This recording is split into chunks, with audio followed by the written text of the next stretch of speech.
all. So what you learn is, on some level, you see, some of the slide deck that we use when we do presentations. So who are we? We're the volunteers that are providing the extra help to help someone age in place in their home. As Larry said, we're celebrating 10 years, which is remarkable.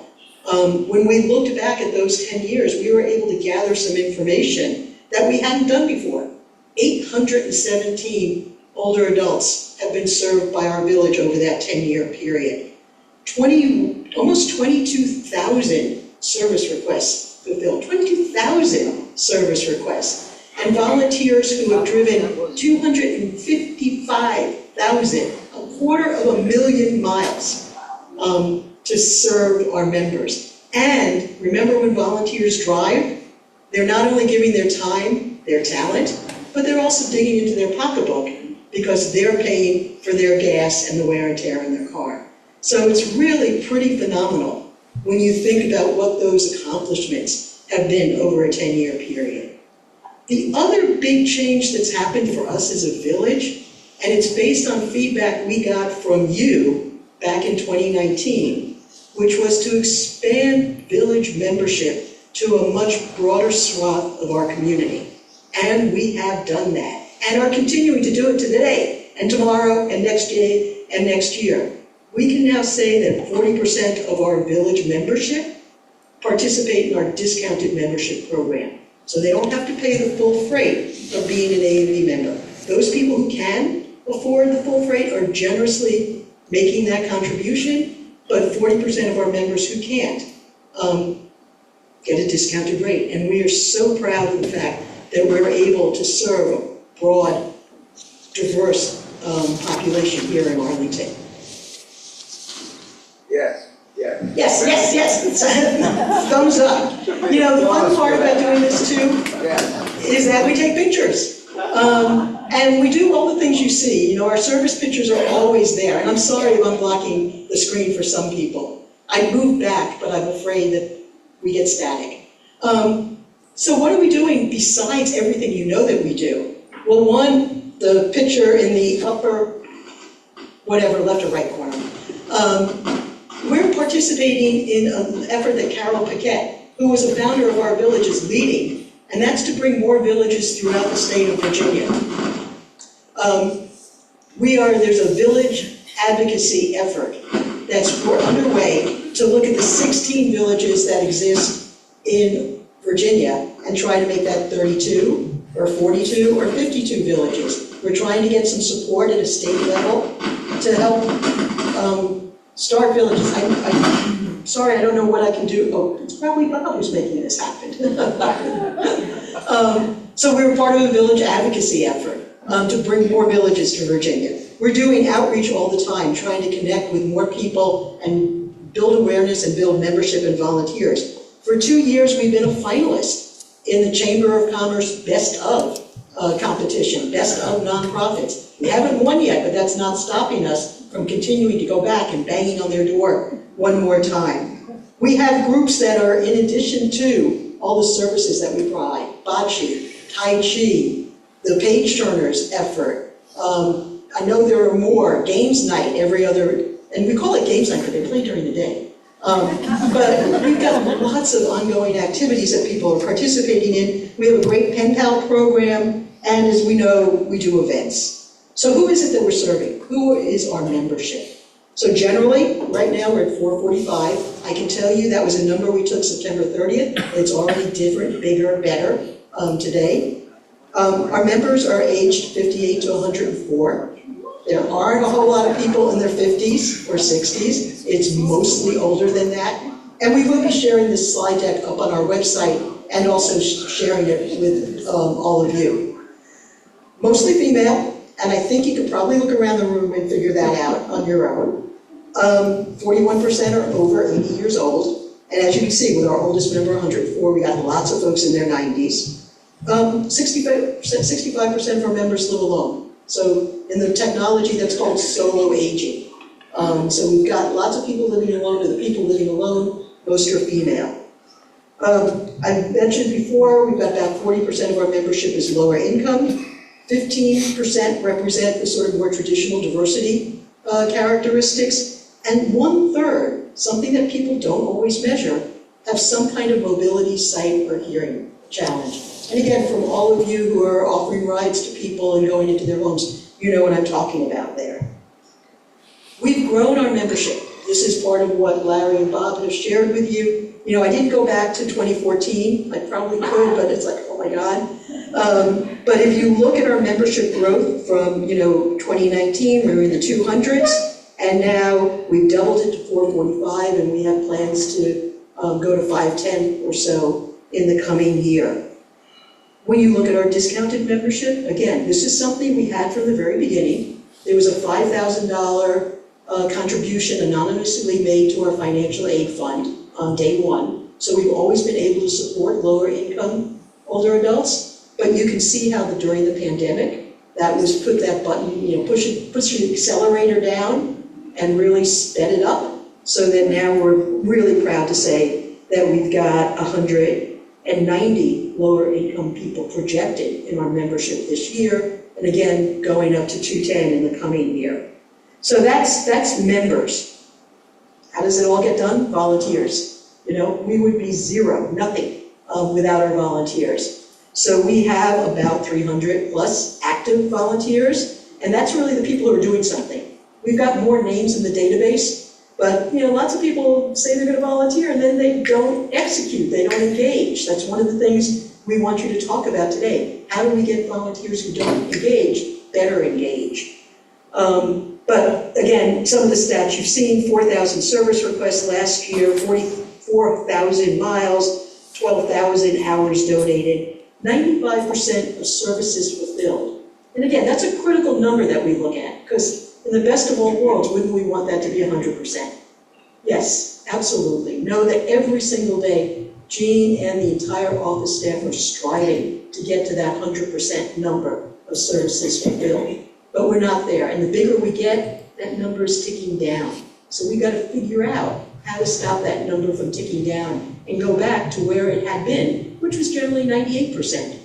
So you know that as volunteers, when we're what we call dialing for drivers, and we're calling you the day before saying, someone's got an appointment at 10:30 tomorrow, can you do it? We're doing it because we want that member to get a ride to that medical appointment. But we measure that, we keep track of it, we know how we're doing, and that percent fulfilled rate is what tells us how well we're doing. We also do daily check-ins. I think this is one of the things that nobody knows about, but there are 10 or 12 folks who really want to just check in with us every day and make sure that nothing happened overnight and they're still there and alive and that someone's listening on the other end of the phone. So we have daily check-ins that's available to anybody else who wants to join that program. And as well, we have so many phone partnerships and friendly visitors that happen that's really below the radar. You don't even know it's happening, but they go on. And then beyond all of this direct service, it's the indirect service. People who are serving on committees, working in our office. I mean, we probably have 50 volunteers who are part of the power of the staff that powers this organization. So I think, for the most part, this is a slide with lots of numbers. I can tell you what it tells you. You don't have to look at all the numbers. It tells you that what we have done has changed over the years. When you look at earlier years, like I had to go down to look myself, 2018, 72% of what we did was transportation. But the pandemic changed that. The pandemic changed it as more people stayed home and wanted to have an errand done. And when we do an errand, that means that the member doesn't go with a volunteer. When we do transportation, the two of them are going together. When we do an errand, the volunteer is doing that for a member, and they're not traveling together. So the pandemic really changed the dynamic of what it is that we do. So that you can see now, last year, transportation was 43% of what we did. And that's two people going together in the car somewhere. So errands picked up, and all the other services we offered picked up. Home chores, technology help, making connections, those phone buddies that I talked about, helping people declutter and downsize in their living arrangements. We probably have fulfilled more than 100 of those types of requests in the past year. So what we do has changed. We're still doing the same things, but just the number of each one of them has changed. We're lucky in that we have a really strong pipeline of incoming volunteers. We have more than 100 volunteers going through the pipeline every year, and that's great. Of those 100 volunteers, many of them are like go-getters and they're engaged right away and they're doing lots of stuff. Some of them don't. And what we have to figure out is the ones who don't, what can we do? They showed enough interest to be part of us, but then we can't get them to take those final steps. We've got a lost opportunity. There's a gold mine that we have to be figuring out how we can better. I don't know what the analogy is when you have a gold mine, how we can better, dig that gold out. But we've got a good, strong pipeline of volunteers, but I think we've got to do better at figuring out how to make sure each one of those volunteers steps up to the plate. I can work on that analogy. And then the other thing is, as much as I just talked about numbers, every single one of those numbers is a story. And I could sit here and tell you the stories of the folks who are on this screen. Jerry knows we used her photo. We're not using it publicly, but Jerry took a fall on a walking path and got pretty badly bruised and hurt her shoulder. A good Samaritan took her to emergency care and then to the ER. But then Jerry called ANV. And ANV stepped in, stayed with her in the ER, stayed with her through her doctor consultations, so she heard and understood what she was being told, made sure she got home, got her meds, and then for the weeks following, ANV got her to all of those doctor appointments that she had to have for all of the things that had gone wrong after that fall. And Jerry's been a member for 10 years. She talks about all of the things we've helped her do. Inga had a stroke and couldn't drive for 6 months after that stroke. She was a woman who had been up to that day out in her car taking care of herself, but she ended up needing ANV's help to get her over that hump. We've got one of our members sitting, I saw her, she's here. There she is. I told her her picture's up on the screen. What's so much fun about that person, unnamed, is that she's a nurse. She worked at Virginia Hospital Center her life, and then she volunteered at the hospital. And now when one of our volunteers takes her to VHC for appointment, we've got people pouring out of the building to help her, to take her, to put her in a wheelchair, to get her to her doctor's appointment. I mean, it's just such a pleasure to watch all of the people who care for her now that she needs the care she gave for so long. So I'm only saying everybody is a story, and those are not even the ones that I can tell that will really cause you to tear up. But these are the people that we're all helping. There's one new program that we have, it's a Community Ambassador Program, and this is our effort to get more information out in the community about services and programs available for older adults, not just ANV, but all services and programs. I mean, people enter this next phase of their life, and they just don't know what's there because they've never had to deal with it before. They don't know what transportation options they have. They don't know what are their medical options that they have. They don't know what are their legal service options. So we put together a handbook, and this is something that Wendy Shapiro and Michelle McMahon worked on. That handbook now exists, and with Louise's help, who's now here, and Sophia's help, we're bringing and recruiting ambassadors who will actually be, and we'll use the military term, embedded in their communities. So they'll be in buildings, they'll be in faith institutions, they'll be at hand. So if someone has a question, they can come and talk to this ambassador. The ambassador's not going to be an expert. They're not going to know everything, but they're going to have a book, they're going to have a directory, they're going to find something, and they're going to be able to refer you with a phone number or a web address or more to someone who can help you. So if you want to think about being an ambassador in your own community, in your civic association, reach out to us and think about the ambassador program. That's a great opportunity for members and volunteers. So as we go through this whole conversation about what do we do, and volunteers are doing it all, behind the scenes there are expenses. As much as it is challenging to believe, we're now about a $500,000 organization, and that's what our expenses are year to year. I'm offering you two budgets here, one, the original, which is optimistic, and then the other column is the more realistic, where we think we're going to end 2023. But you can see that our payroll, the staff that we've talked about, is about 50% of our budget. Contracted services are another 23%. What are contracted services? We have a bookkeeper, we have a tech help contractor, we have insurance coverage, we have vetting of volunteers that we go through. there are more. I pay Comcast. I pay a Comcast bill every month. I pay a consumer cellular bill for our cell phones. So we have contracted services that take up about 23% of our budget. And then the remainder are things like events that we host for members and volunteers and other kinds of more smaller individual expenses. But we have to raise this money every year. And the question becomes, how do we raise, well, before I get there, when I say 50% is staff, many of us have been introduced to you, myself, Jean, Mary Ellis, consultants, Noelle, and Cindy, and Michelle, and Louise, and Sophia, office staff volunteers. We should almost make office staff volunteers raise their hands, because these are the people you talk to every single day. Michael is over there. I know we've got more. Pat is here, Arvid, Patricia is over here, Jeff. These are the people, when you call in, did I miss somebody? When you call in Monday through Friday and someone answers the phone and says, ANV, can I help you? You're going to talk to one of those people. They're the face and voice and sound of ANV. So they're not paid. They're just here doing work as volunteers. Yes.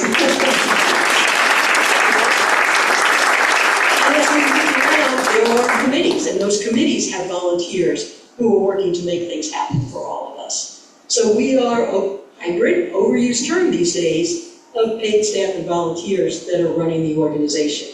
And we have partners. Many of those partners are people you've heard us talk about. AFIC, True Ground, which is the former Arlington Partnership for Affordable Housing, Culpeper Garden, lots of partners throughout. Let me go back to sustainability for a second. So we talked about a $500,000 budget. How do we raise that money? Basically, we used to have 3, now we have 4 income streams. Those streams are your membership dues. You're all familiar with those. Grants, we compete for grants. Sometimes we win, sometimes we don't, but we compete for as many grant opportunities as we see. If you know a funder out there that isn't already funding ANV, we're happy to write an application. And we rely on donations. We had a great 10-year anniversary donation campaign early in the year. We're about to enter our fall fundraising campaign. We have already one matching grant. I can give you a heads up.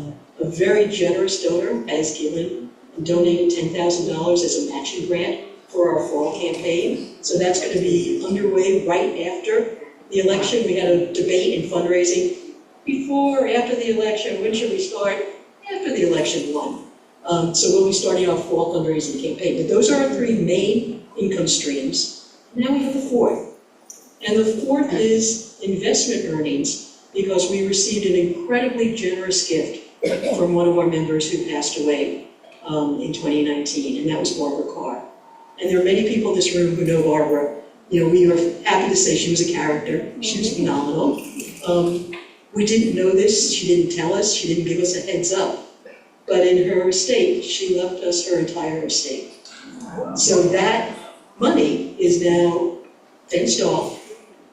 Thank God CDs are earning 5%. But we are earning investment monies off of the Barbara Carr legacy gift that are permitting us to have more in our operating budget. So as I sit here and talk about raising money, we want every year to raise our budget, because that's really what speaks to sustainability for the long term. But that's dependent on folks like you and your friends, neighbors, and others that are making donations to us or thinking about us in their estate plans. And our restricted financial aid fund. I talk about, we've got 180 people in that fund right now. The cost of that is about $80,000 per year. So we're looking to raise $80,000 to support our financial aid fund, which pays for the membership for lower income seniors. Pete, you want to talk about the investments that we're making in technology? This is an issue that's come up in years past, and the point here is to let you know that we're paying attention.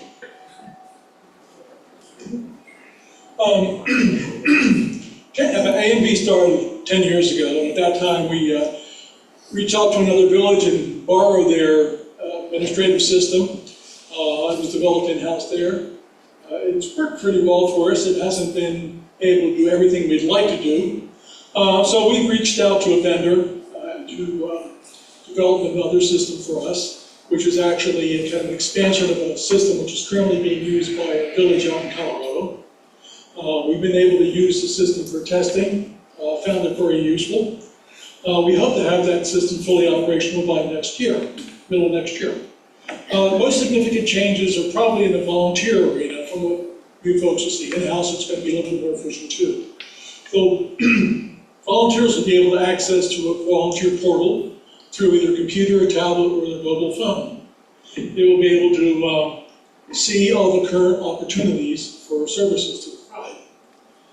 Once they see that service, if they select it in the app and so forth, they will automatically be confirmed and get an email from the system saying it's assigned to them, and it'll take that off the list of current opportunities. Really, let me ask you a question. How many of you volunteers who have signed up for a particular opportunity and so forth, and only out to find out the next day it wasn't available? Anybody? Okay, all right. This will prevent that. So in addition to that, you'll be able to is see, you'll also have the member's phone number on there. You'll be able to click from a mobile phone and dial that number. You'll be able to report your time in miles. And Bob Stumpf will be happy he doesn't have to make all those phone calls. You'll be able to see your list of upcoming assignments as well as the ones you've completed. You'll be able to update your information, including things like time away, phone number, preferred phone number, things of that sort. And finally, you'll be able to do is reach out to the office staff and let them know of anything that happened in relation to that particular member. Any questions? Yeah. Excuse me, Bob, does the new portal allow volunteers to suspend their volunteer status if they go on vacation? Yes. Okay. We hope that any question you ask, the answer is yes. I was a plant. Thank you. Anybody else, any questions? Yeah, Michael. How does this impact the office staff? Would they'd still be answering calls and taking requirements, right? We will clearly be doing that for the first period until a large percentage of the volunteers begin to use the portal. We don't expect that to happen right away. So we're talking many months before we really kind of ramp down on the amount of calls that come in. Yes, Patty? The members who use it for it. At this time, the capability of the system is to be able to let members use the portal, but at this time, we're not planning on doing that. To respond again to Michael's query, the portal is for the volunteers to access at this point, so the office will still be receiving members' requests, as we always have done. We're still receiving those requests in the office, so you still have a job. We still need you. Nobody gets to retire. And part of the thing is, as we continue to grow, the number of volunteer opportunities, which are taken each day and so forth, has been increasing and increasing. And having something which allows volunteers to select that on their own and so forth, kind of cuts down on the load in the office and lets the folks kind of deal with things which are a little bit more pressing in terms of requiring time. Yes? Hi.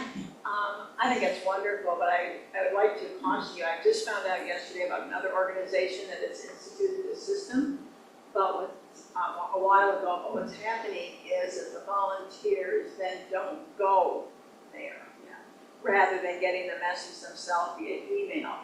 And it's causing a real problem and decline in interest in services. And just a heads up on that in terms of what you guys do to make it more compelling, but. Yeah, we recognize that as a problem, and obviously we will be sending out opportunities, particularly to those who haven't signed up for the portal. If a person isn't really using the portal on a regular basis, we'll start looping them in on emails again to make sure that we don't lose their attention to our activities. Could you repeat that question, please? I didn't hear. She was raising the concern that in other organizations which have gone this route with volunteers being able to do that, if the volunteer doesn't continue to remember to check in on the portal, they're not finding out about things and not making, signing up right. So the idea is, are we gonna continue to kind of nudge them to make sure that they don't forget about serving us? Yes? Will this system send a text message to people? Yes, it has the capability of doing that. Personally, I look at email once a week. I've been looking at building computers since I was 14 or 7. I'm sick of it. It's so personal. So, Yes. text message I would look at. Yes. So, to me, that's where you will send a reminder. Yes, Not to an email. yes. Could you repeat that? The question was, will the system have the capability to send out text messages? The answer is yes. We will be using, we are, again, that's kind of an extra step on it. We are actually requesting that to be implemented and so forth to allow us to kind of get information out to folks. Probably not huge chunks of information and so forth, but at least some information out there to make sure they're aware of what's going on. Upcoming reminders for opportunities which they've accepted, things of that sort. Yes, Patricia? Will volunteers still be able to call into the office? Oh, yes, So it's, they don't, yes, yes. I want to minimize that, but there's still an option. Yeah, it's 4 o'clock in the afternoon, I check the portal, I see an opportunity for 2 days from now, I can sign up for that now. I don't need to do is wait or call, leave a message there and wait to hear back from you the next day. If you come back the next day, that thing's taken care of. You don't need to worry about it in the office. Yes? Yeah. The coffee conversation, will they still have the options to telephone? You know how they still have that option? Will they also have telephone option? Yes, yes, if somebody on Coffee and Conversation wants to call in to the Zoom, absolutely, they can Call in, call into the Zoom conversation, yes. and they'll also have the option to call the phone, they will have Zoom, and they also, they just want to call. Yes. Yes, ma'am. I'm not sure if anybody's calling in today. We might have somebody who has. All right. Okay. We do have about 11 people online right now. Maureen?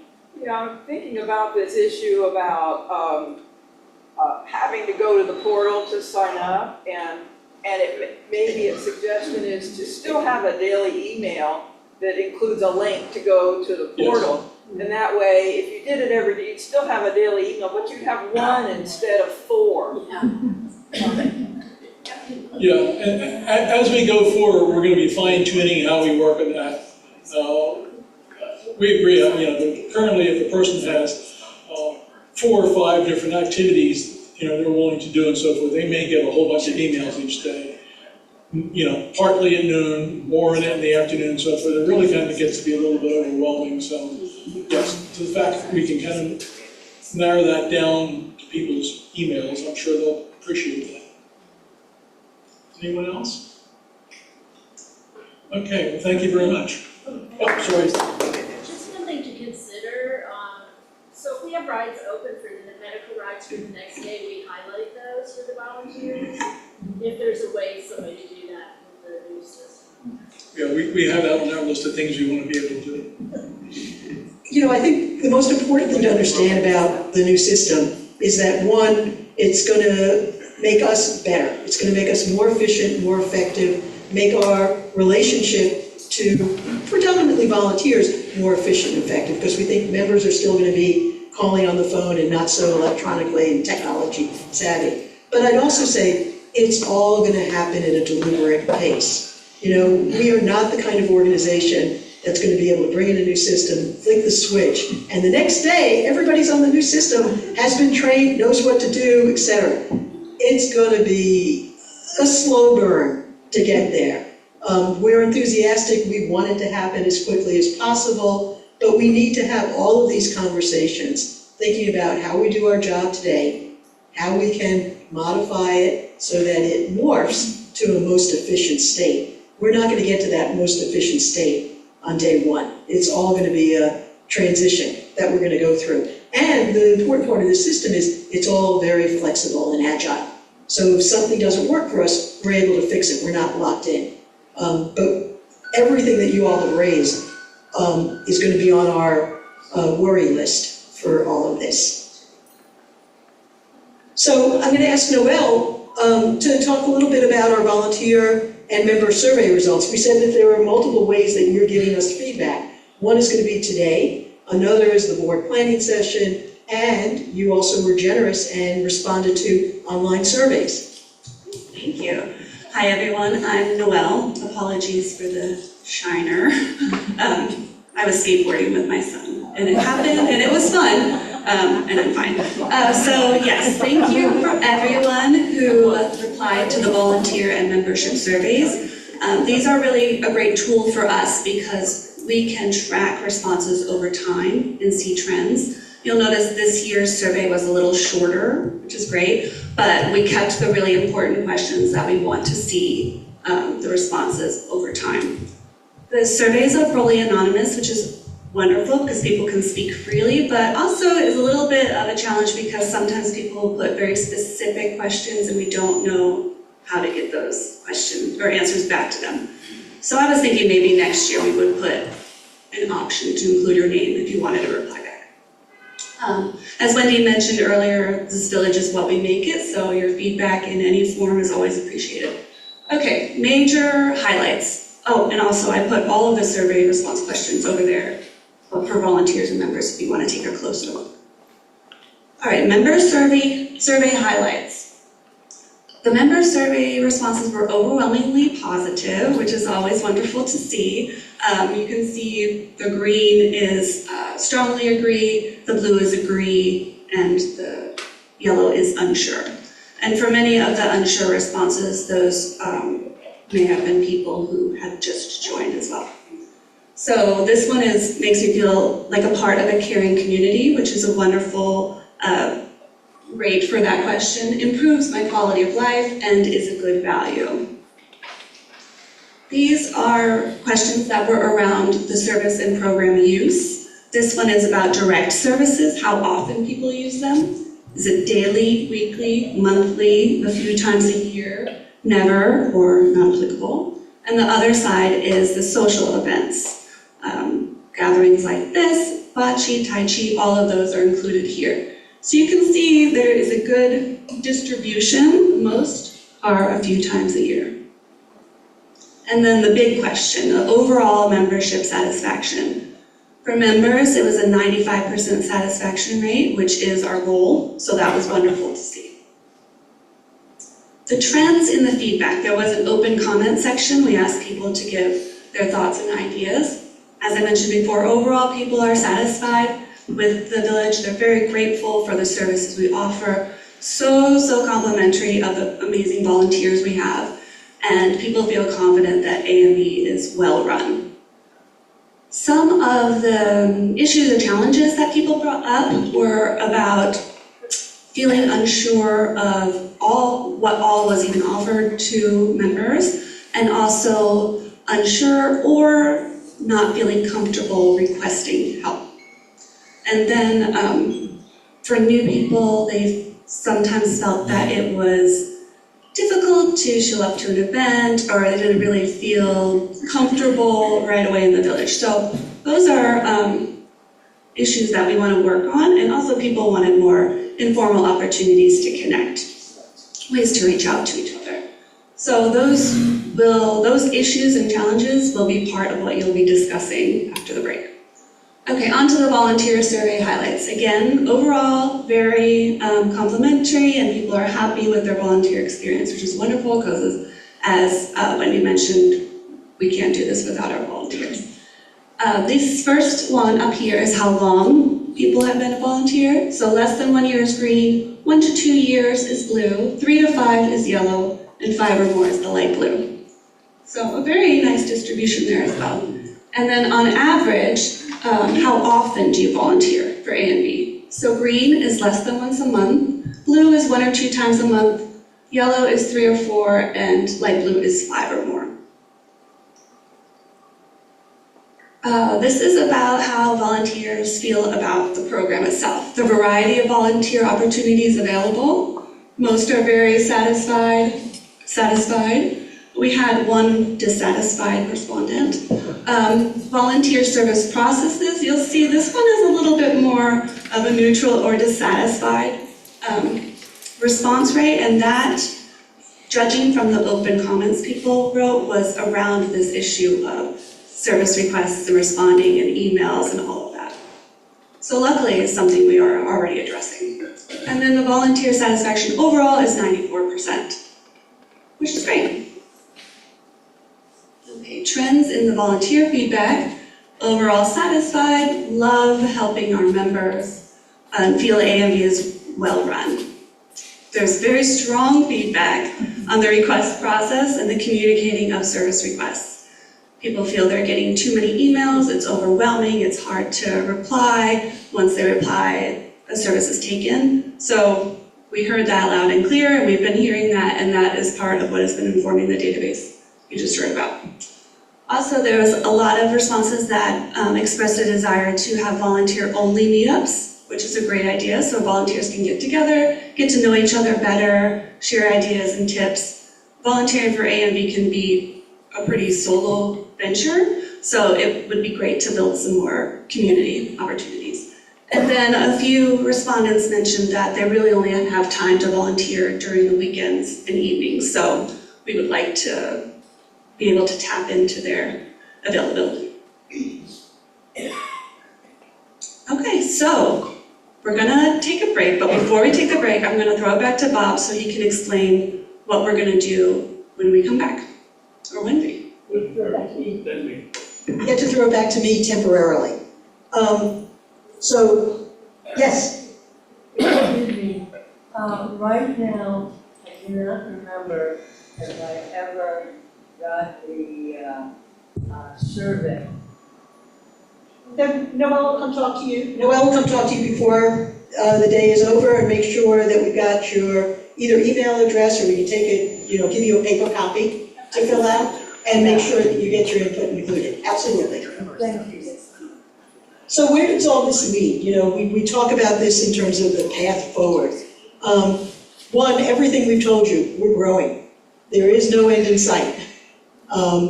We have grown over the past 10 years. We are growing today. Jean and Mary Ellis are dealing with a strong pipeline of incoming members. Cindy's dealing with a strong pipeline of incoming volunteers. And we know there are more people who need our help all the time. We do have a 5-year strategic plan, and it's covering all the kinds of things we talked about today: our membership, our volunteers, our internal capacity, our need to do more effective fundraising. So we've got that strategic plan. The biggest investment we're going to make in the coming years is our new database, and potentially investing in some more staff when we see that there are some critical areas where we have to fill some gaps in what we're able to do for people. So there are going to be some important investments we make in 2025.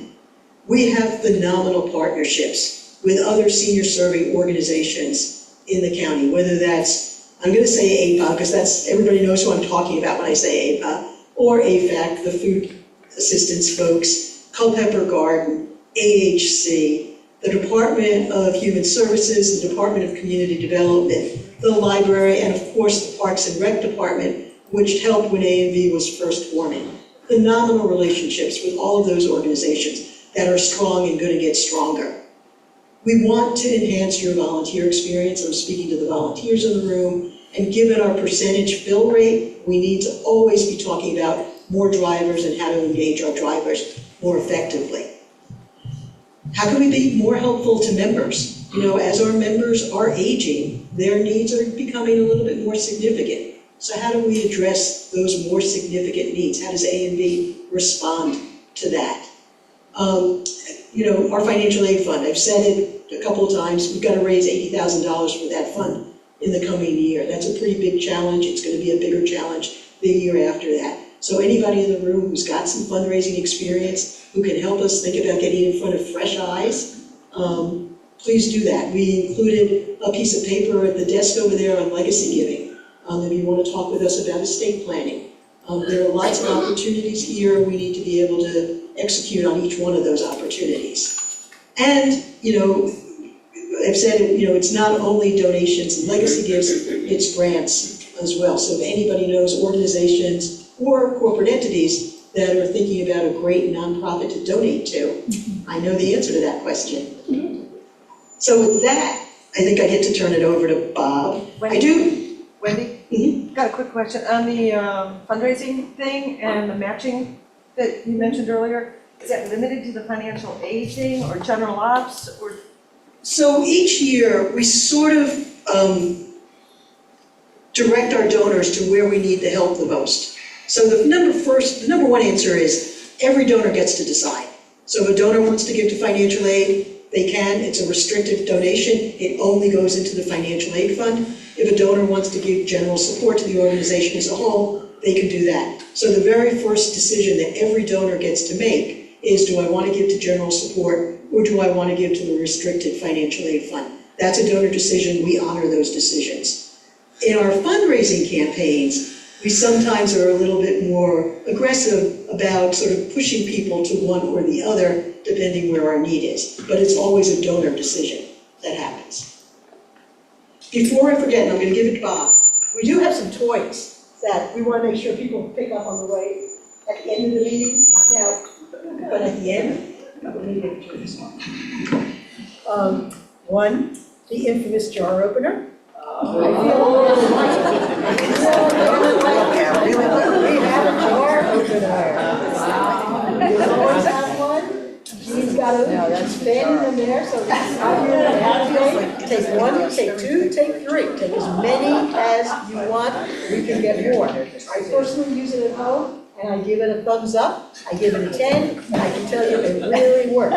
Now, of course, I think the better idea for all of us is to, when we leave the supermarket, have the people at the bad checkout because there are sometimes this doesn't work, and it's not because this is a failure.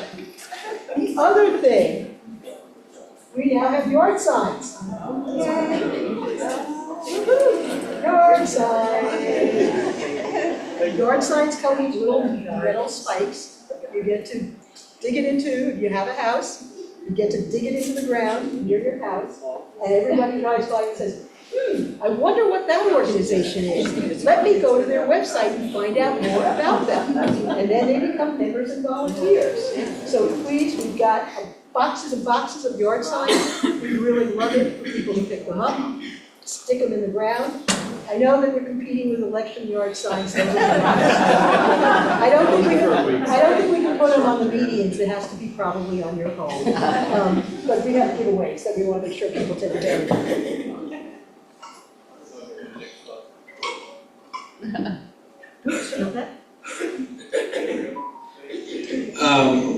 You have been listening for most of the last hour. Now it's going to be your turn after the break to talk and to give us feedback, give the organization feedback. Let me ask you a question. How many people in the room, just raise your hand, are members only, or member but not a volunteer? Great. How many people are volunteers but not members? How many are both? Okay, good. These questions are what we want to get some feedback on, and it's based partially on the survey, but other things that the staff and has experienced in serving you folks throughout the year.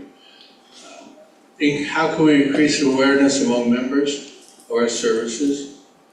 Of the members, we'd like to know how can we be more welcoming to new members? And how can we be more helpful to members who have physical, emotional, or other constraints? For volunteers, the questions would be, aside from the new system for requests that Pete talked about, how can we improve your experience as a volunteer? What might dissuade a driver from signing up for a particular transportation request? Sometimes people look at a request and say, I don't want to take it out. Why not? We'd like to know. Why not? What kind of member services would you like to provide on the weekend? Presuming members need services on the weekend. And lastly, what types of volunteer get-togethers might appeal to you? The kinds of things we'd like to hear your thoughts about. how are we gonna do this? We're gonna take a break. When you come back, you have to decide, do you wanna talk about the members issue or the volunteers issues?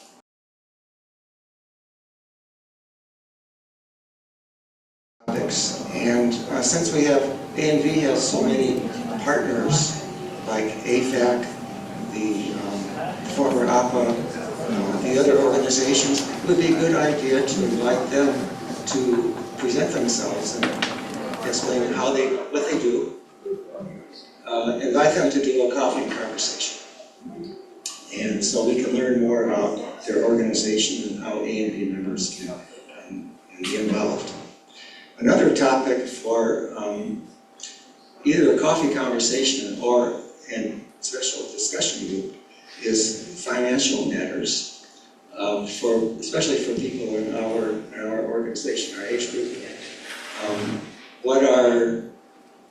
Should you keep a checking account? Should you keep a large amount of money in your checking account or your savings account, or there are other options? But people have all kinds of questions about their financial needs. Also, we should find a way. There's so many new members, and when we have events like the holiday party or the Thanksgiving dinner, which is coming up on November 22nd, right? These new members should be welcomed.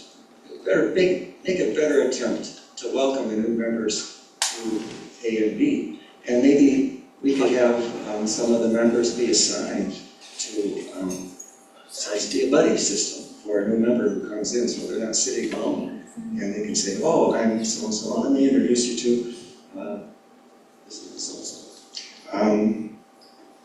There's so many members have hobbies and special interests, and we should encourage members to invite others to join them, like our bocce group. David here he organized it because he played bocce. Did you play bocce with Hunt Park? And anyway, a lot of these activities like bocce, the games, the pop-up picnics, the whatever, they all started because somebody had an interest in the activity and wanted to do it, and said, well, let's bring some people together. And members should be encouraged, whatever hobby they have, whether it's crafts, to set up an event. Also, we noticed that a lot of our activities, events are centered around the Ballston area, Ballston, Virginia Square, and there's a lot of members who live in South Arlington and other far ends of the county. We should find a way to do some activities in those other parts of Arlington, so that maybe it'll be easier for others to get involved. I'm going to interrupt just briefly, because I heard John talk about savings, etc. And just say, remember to keep an eye on Coffee and Conversation, because November 20th, we're having a speaker from Edelman Financial Services, the Director of Financial Planning, on tax saving strategies. So the buzzword here is to send out the community update on the 1st and the 15th. Every 2 weeks, you're going to be seeing the 4 speakers we've got scheduled for the upcoming month. Remember to take a look at it, and if there's something that works for you, join us on Zoom on Wednesday at 10, or watch our YouTube channel afterwards. Just a little commercial advertisement. Thank you. Who's our, Gene?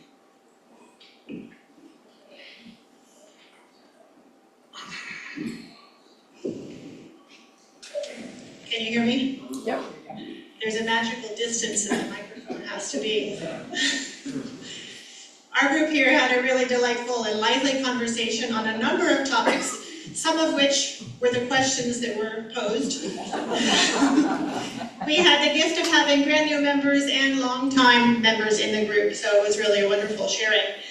On the topic of increasing the awareness, we agreed that this is important, but also very important is to move beyond awareness, because sometimes there are obstacles to actually participating or using the services, even if you are already aware of them. On the awareness front, the focus was really on we need to have a multimodal means of communication. So we do quite well by email. Some people they just get too many emails. And so if there could be other ways of sharing the information, including by text message, as more and more people are having the text capability on their phone and they're out and about during the day not checking email, they would like to receive communications by text message to alert them to activities and events, and reminders about the services that we offer as well. On the second question, yes, we need to be more welcoming of new members. An example was given of how we do that very well, which is when we do the intake conversation in a member's home when they're joining the organization, is that person be very friendly. And the story I heard was that our intake volunteer was very, very friendly to the point that when the volunteer left the home, the new member and the volunteer hugged. So that friendliness, and during that conversation, to find ways to encourage that member to begin immediately accessing our services and social activities by naming particular things the person could join. And I've heard from other conversations, one way is the volunteer would stay in the home and have the member call while the volunteer is on site, call to reserve or request a ride, or call to get their name on the list for happy hour, something like that. So the role of that intake volunteer when you're coming on board initially is really a great opportunity to be welcoming and to help the person be very familiar with us and start using us immediately. Another part would be to have new member get-togethers. In-person new member get-togethers, because the importance of knowing at least one person, and that would increase the likelihood of joining activities moving forward, because it can be quite daunting to show up, as a couple of folks did here today, showed up as a new member not knowing anybody. And I think when you've been a member for a long time, you forget how daunting that can be. And so I think the buddy system that was suggested by this group, it would be great. Let's see. Being helpful to members who have a constraint of some type that might limit their engagement.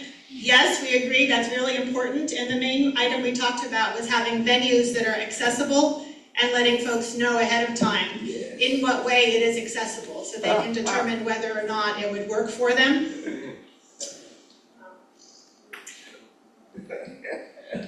Let's see. Additional suggestions all centered around eating. So everything we talked about was around eating for item number 4. It was mentioned, a long-term member mentioned that we used to have something called a dine-around, which was once a month, ANV would choose a restaurant, and anybody who wanted to could convene at that restaurant. And usually it was a large group, it was an evening meal, we could be there for 2 or 3 hours and really engage in some rich and deep conversation. We have pivoted to focusing more on the men's and ladies' lunches, which are nice, but there are some drawbacks which were expressed to those, in that lunchtime, there's usually less time, so less time for a deeper conversation, and there seems to be the same small group of people who go, and others might not feel comfortable breaking into a group that's been established for a long time. I think mention was made, one reason we moved to the dine-around moved away from the dine-around may have been because people who have vision or mobility limitations prefer not to go out at dark. So if there would be a way to change our luncheons to be longer periods of time and to have more often co-ed lunches, people would like that. In part, it was mentioned because men can have a hard time getting into conversation if women are not present. And then they don't show up, so one way or the other. And the last item on the topic, again, of food, is that when we go out to restaurants, the idea of separate checks is really appreciated, and that whoever's organizing the events really needs to check ahead of time, even the day of, to be sure the restaurant will still cooperate with our need for separate checks. Sometimes those rules change short notice, and we don't want to be surprised and have to look for a new restaurant on the same day. That's it. Third table of members.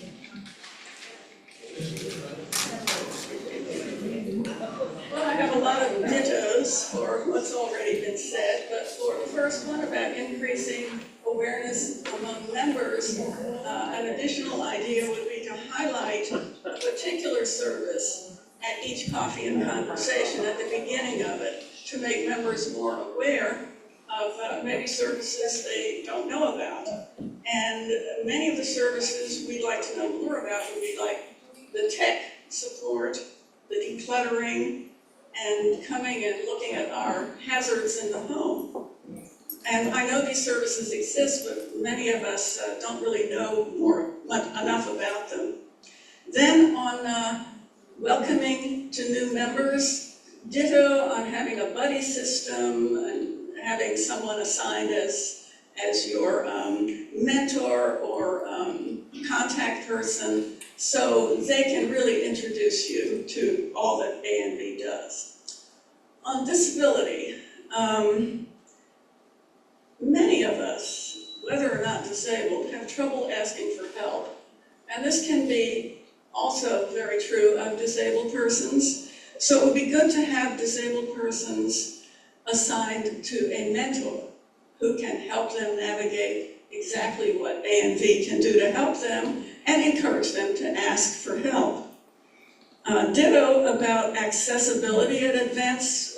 We had quite a bit of talk about the picnics and the need for more information about how accessible the picnics are. And if that could be put online, so people don't have to call and ask, whether someone who isn't able to bring a chair will be able to sit down. Is there a picnic table?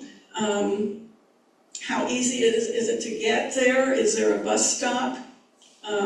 If a lot of that information could be put in the announcement on the picnics, that would be very helpful.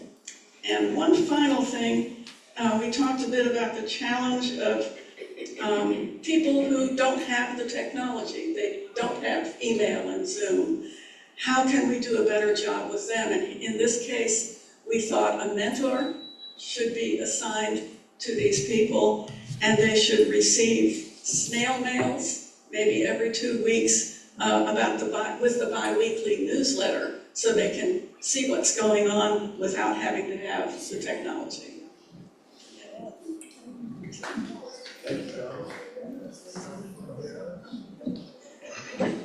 Thank you.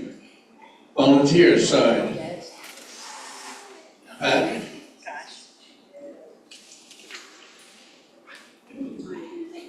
Make me go first. Okay, the question, aside from the new system for requests, how can we improve the volunteer experience? It was mentioned that parking is a problem in some neighborhoods. Maybe more communication about notifying the driver that the member will meet them rather than them having to find a parking space. Perhaps additional training for both the members and the volunteers on parking situation or how they will meet.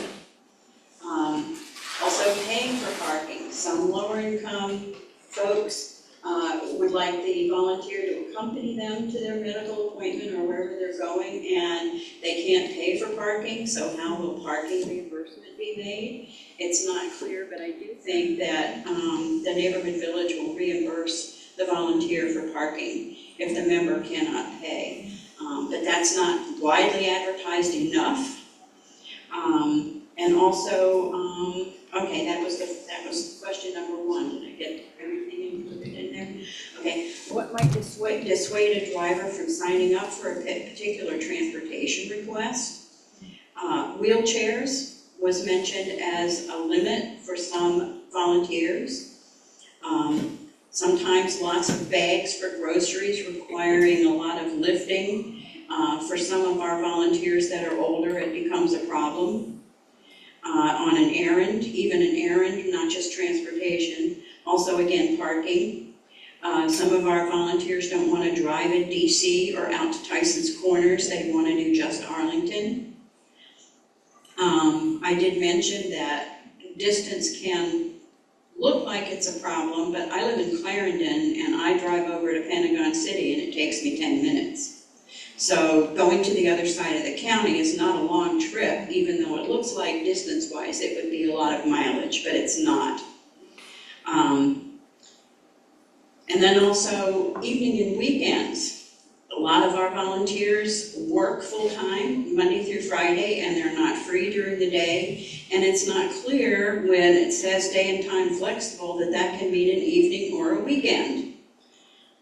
So maybe some more communication about evening and weekend services. What side, and then the next question is, what kind of member services would you like to provide on the weekend? Well, some folks just don't want weekend assignments because that's their free time. But day and time flexible, it needs to be stressed that that can include Saturdays and Sundays. I'm open to doing something on a Saturday as a volunteer.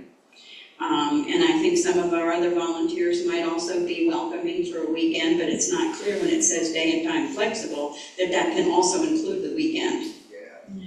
What types of volunteer get-togethers might appeal to you? This was coffee hour, happy hour just for volunteers, not for volunteers and for members, or a breakfast meetup on the weekend, Saturday or Sunday morning for an hour at Metro Diner or Bob and Edith's on the south side.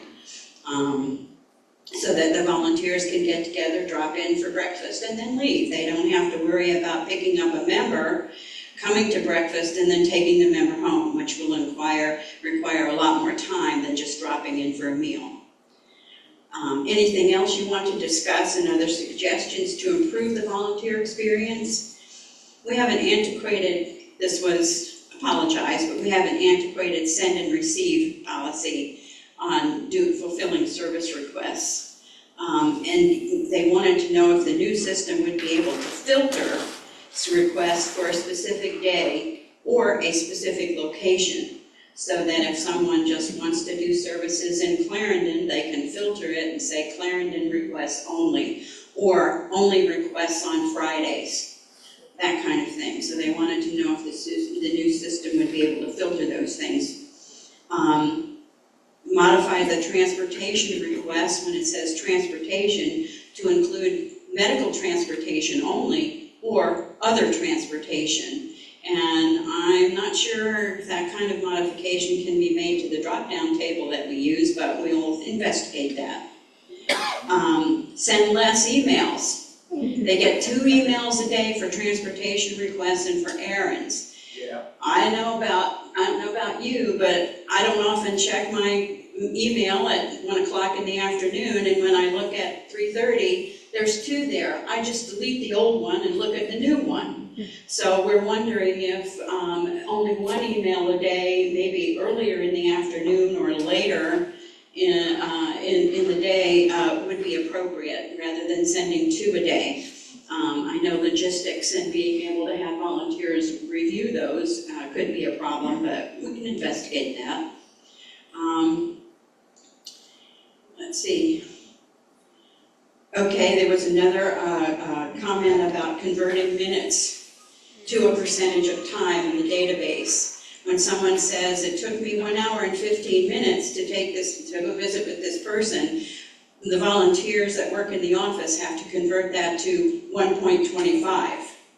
1/4 of an hour rather than 15 minutes. And it would be easier if we had a table there maybe, or some way to do that in the system.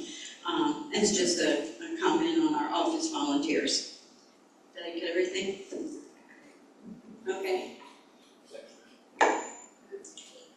Over here. Lowell? Thank you.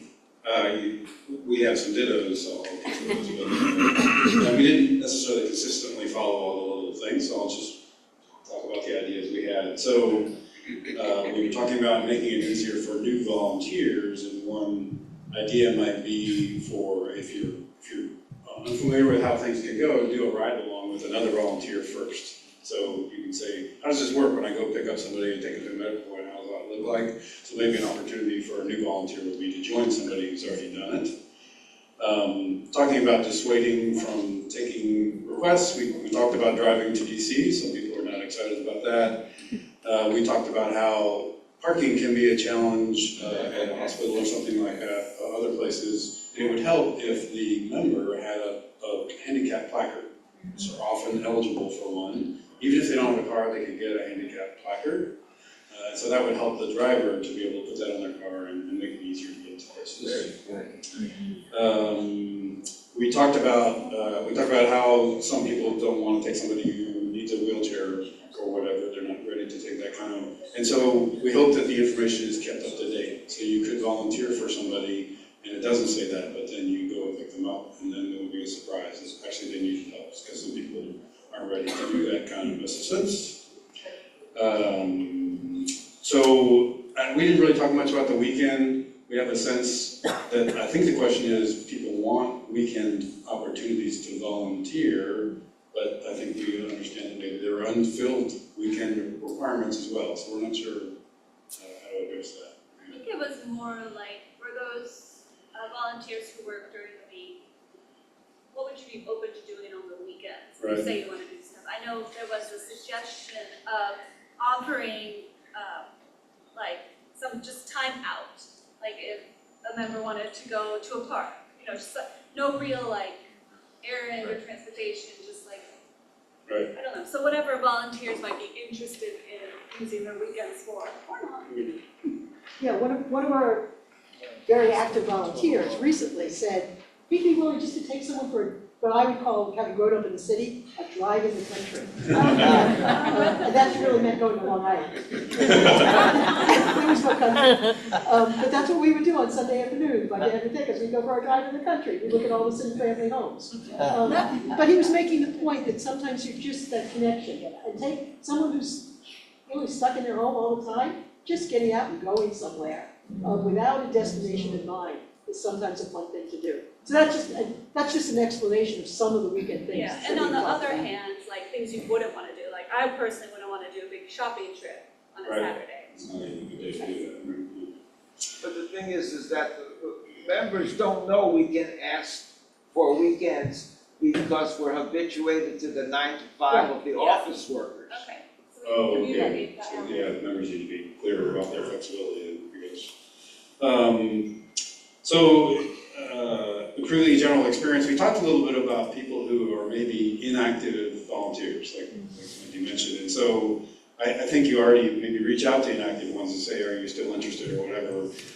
Another idea we had, just to throw it out there, is some volunteer organizations say, hey, when you volunteer for us, we expect you to do like at least a couple things a month or something like that. And so maybe new volunteers could be like, here's the expectations, at least volunteer a couple times a month. And so they have that in the back of their head when they're seeing those emails coming around. So just to throw that out, I'm not sure how you would approach that.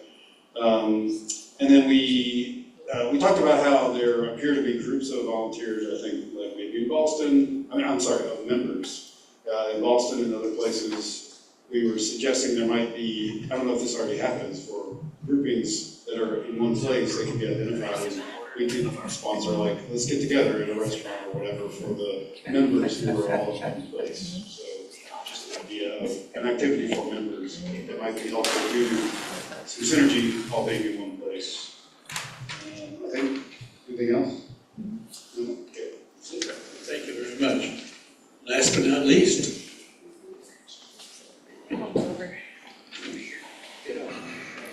Yeah, a lot of dittos. I think great minds over here. Yeah, we kind of going off that first one. We really like the idea of kind of a satellite group of maybe seeing geographic data of where members and volunteers are living, and maybe we can do kind of a sub-neighborhood meetups or volunteer work, things like that. We're also talking about WhatsApp for members. So something that, I know we're talking about maybe a private Facebook group, but something that's a little bit more to your phone, so text messaging groups that you can check in on with other volunteers. And then also, let's see, reasons that might dissuade us from doing a transportation request, a lot of dittos, too far, going to DC, too early. But one thing that came up as well is feeling like you don't know how to respond to specific concerns of a member. So maybe emotional needs, depression, starting with dementia, things like that. So that ties into something that we could do for volunteer get-togethers, is having additional trainings on that of communication for emotional needs. And then I think And then for the weekends, ditto, you know, that there's sometimes, personally, I work 9 to 5, so I like to do the evenings or weekend ones, so just promoting that those alternate schedules of members might not feel like, oh, I don't wanna ask for someone's weekend time, but some volunteers are going, oh, that's what we want. So that would be great to promote those alternate schedules. And then finally, an ANV band. We're starting a music band over here, so that might be another fun get together. So talk to Ken and Bobby if you want to join the ANV bands. Anything else, Scott? You're gonna provide entertainment at Thanksgiving. Yes, entertainment, Thanksgiving.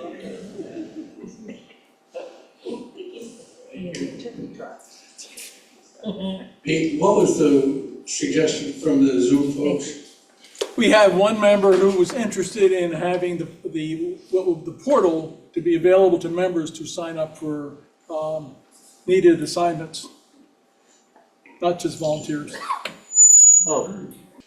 Folks, we're 15 minutes, 10 minutes late. Give yourselves a round of applause. This is wonderful. This organization is wonderful. We're doing wonderful things.